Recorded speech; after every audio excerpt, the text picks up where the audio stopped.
তো আজকেও চাল ডাল আতপ চাল ডিম আলু সিদ্ধ ভাত বানাবো, একটু পরোটা বানাবো স্কুলে নিয়ে যাওয়ার জন্য। সজনা পাতাগুলো পেড়ে এনেছি, ডিম দিয়ে ভাজা করব। আর এই যে দুধ এনেছি, সাবুর পায়েস করবো, এটা পরে দেখাবো। এখন পাতাগুলোকে বাছি। ঠিক আছে, সিদ্ধ ভাত। এবার পরোটাগুলো করব, তার জন্য কড়া বসিয়ে এদিকে শাক বেছে ধুয়ে নিয়েছি, এটা দিয়ে ভাজা করব বলে ভালো করে ভেজে নেবো, লাল লাল করে।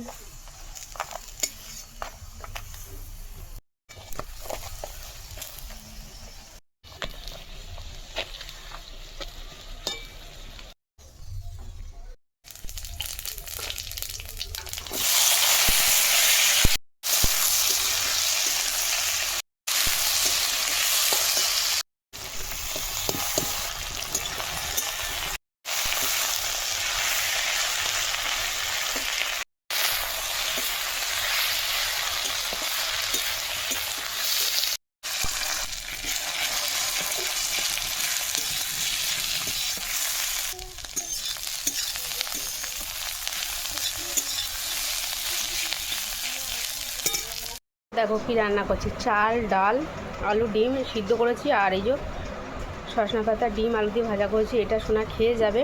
আর এই যে শাক ডিম আলু সব ভাজা, আর পরোটা স্কুলের টিফিনে দিয়ে দেবো।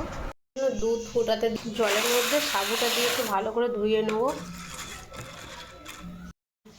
জলটা ধুয়ে ফেলে দিচ্ছি, সাবু দিয়ে রেখে দেবো, পায়েসটা করবো। দিয়েছে, দুধ কেটে গেছে। যত 2 নম্বরই কাজ আমার সাথে হয়, যত লোক আমার সাথে চিটিংবাজি করে, আমাকেই ঠকায়।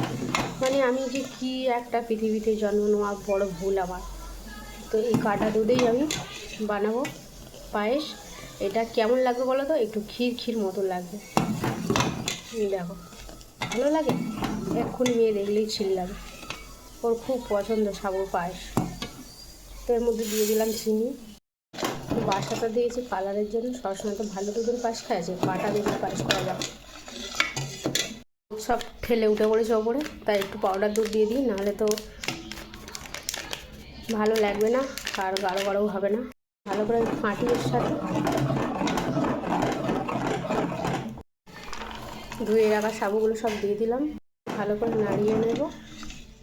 এই যাবো